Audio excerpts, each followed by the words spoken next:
Well, a second capybara video today, and you're probably wondering, what did you do to deserve this? Well, really, the wife is just not home right now, so I get to do as much computer stuff as I want to, at least until she gets home and starts yelling at me. And actually, I upload a third video today, which was sponsored content. Anybody that wants to do me a solid, just go over there, click on it. It would mean a ton to me. But the patch note video was a little bit on the smaller side, so I figure let's go over some of the things to buy in this and what I would suggest you should do with all this currency that you have. Now, if you are like me and spent every last little piece of gem you had until you couldn't buy any more bait, you're probably sitting on a good amount of this. I had about 500,000 of these fishing points here, and when it comes to this section, either way, if you have a ton, if you don't, there is a couple of things I'd say to try to jump on. And like we said in the other fishing video, make sure you're using up all these broken lines, cash those in for bait, and then use these lucky points to purchase every single bait you can with this exchange. Now, because I did have so much, I was able to buy too much stuff inside here. Still got some things I didn't get,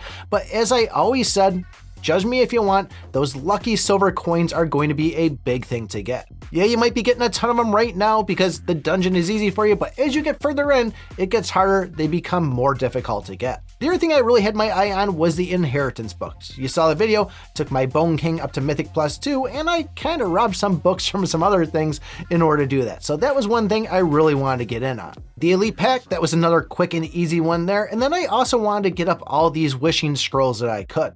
The legendary keys, those were a no-brainer, and the fact that everybody always needs more gear. I mean, unless you're at Mythic Plus 4 and everything, but you're probably not watching this video if you are. But the other reason I want to make sure I got this video out is because right now, at least for me, and I'm pretty sure for everybody else, there is a horseshoe event going on, and this is a great way to go and get to that next round on it, cash in on a bunch of hammers, and also get more of those lucky silver coins. But those were the high priorities for me, and as you can see, I started buying other things like scripts to upgrade my gear. I did get some of the actual things to reroll my pet stats there. Pretty much just went nuts until I ran out of this dough. So I suggest find out what you're really craving in the game right now, what you're going to need that's going to help you, and decide on this side of the exchange there of what you should probably be going for. But I definitely think those lucky silver coins, that elite pack, the legendary keys, wishing scrolls, and the inheritance books are some pretty high priorities. At least for me, they were. Now, the advanced exchange, there's a lot of good stuff in here, and I myself, I have FOMO. I had the fear of missing out that if I don't grab the fish this time, I'm never going to see it again or see it anytime soon. And then I had the thought in my head that this might be like the pets where you need to unlock this before you go and see it, say, in the chest. But not confirmed, just something that's going on in my mind, so I did grab the fish, even though it is only going to be a 1% shield bonus. However, this Mecha Titan is proving to be pretty strong. I think they're going to nerf it because it seems to be giving an endless shield once you get it past that legendary point. So if that's something you want to dive into, you're building around shields, this could be something good if it's something you're targeting after. But I think one of the more important things that a lot of people might be going after, and I'd probably say it'd be a good idea, is these equipment treasure selection boxes. We have phase 1 and we have phase 2.